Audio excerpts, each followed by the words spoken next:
ରାଉରକେଲା ଇସ୍ପାତ कारखानार CP2 विभाग दुर्घटना ठिका श्रमिकों मृत्यु। राउरकेला इस्पात कारखाना आरएसपी CP2 विभाग आज सकाळे घटिथिबा एक दुर्घटना जड़े ठिका श्रमिकों दुखद मृत्यु घटी।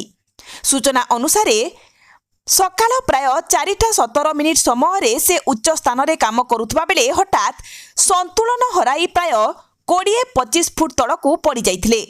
एई दुर्घटना श्रमिकों मुंडरे गुरुतर चोट लागिथिला। तुरंत सहकर्मी माने तांकू प्लांटर फास्टएड सेंटर को नैथिले। परे तांकू इस्पात जेनेराल हॉस्पिटल को स्थानांतर करा जाइथिला, किंतु डाक्तर माने तांकू पहुंचीबा सहित मृत घोषणा करिथिले।